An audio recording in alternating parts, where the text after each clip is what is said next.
Tervist! Näitan, kuidas põllutööde planeerimise alt lisada põllud kalendrisse. Valin siis põllutööde planeerimise koondvaate alt, menüüs on siis põllumoodul ja põllutööde planeerimine. Valmis tehtud töö. Põlde on valitud kokku 3 tükki, kliendile testsuvine, kogu info on kaasas ja lisapõllud kalendrisse. Tekib siia võimalus veel vali vaikimisi määratud parameetrid, töötaja, masin või haakerist. Kui ma seda kohe ei tee, siis ma saan valida kõik need põllud, kas siis siit vali kõik või niimoodi ükshaaval. Valin siis perioodi, kuhu ma seda valikut tahan lisada, näiteks homse ja ülehomse peale. Lisan need 3 põldu kalendrisse. Niimoodi tekivad 3 tööd, 3 põldu.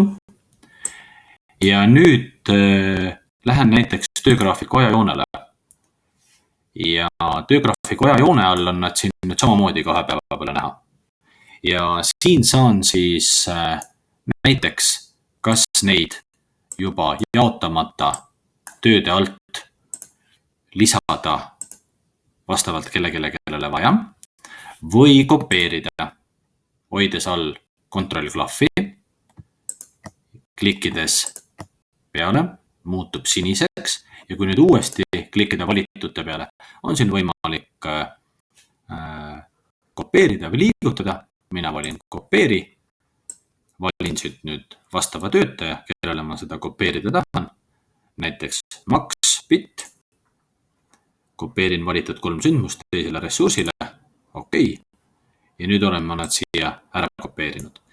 Ja mul oleks olnud võimalus niimoodi siis ka teha uuesti kopeerimist või liigutamist või siis ka lisada siit nüüd ka masin, mida ma soovin teha või mõni muu põld või teha teisi valikuid. Aitäh!